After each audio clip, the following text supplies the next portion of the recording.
ព័ត៌មានបន្ទាន់ពីប្រទេសឥណ្ឌាគឺអាជ្ញាធរសុខាភិបាលឥណ្ឌាកំពុងប្រកាសអាសន្នក្រោយរកឃើញការឆ្លងវីរុសនីប៉ា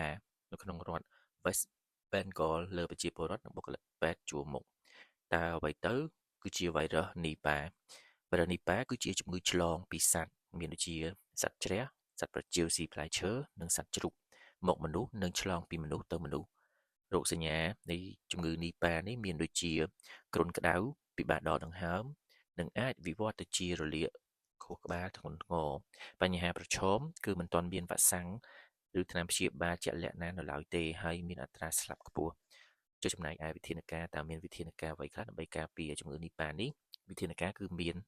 ទី1គឺរក្សាអនាម័យខ្លួនប្រាណរបស់យើងដោយលាងដៃឲ្យបានញឹកញាប់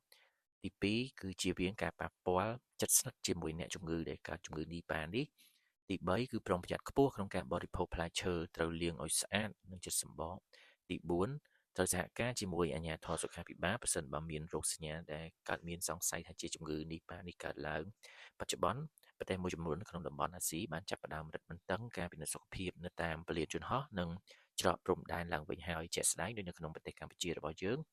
ក៏ក្រសួងសុខាភិបាលបានប្រកាសថាបានធ្វើកន្លែងចតាឡេស័កសម្រាប់អ្នកដែលកើតជំងឺនីប៉ានេះគឺអ្នកដែលកើតជំងឺនីប៉ាមិនអនុញ្ញាតឲ្យស្នាក់នៅផ្ទះឬក៏ខុនដូឬក៏នៅក្នុងសហគមន៍យើងឡើយគឺគេមានកន្លែងមួយដែលសម្រាប់តែផ្ទុកអ្នកជំងឺដែលកើតជំងឺនីប៉ានេះតែម្ដងបើសិនបើមានអ្វីអាប់ដេតបន្តទៀតខ្ញុំនឹងជម្រាបជូនប្រិយមិត្តទាំងអស់គ្នាជាបន្តបន្ទាប់សូមអរគុណ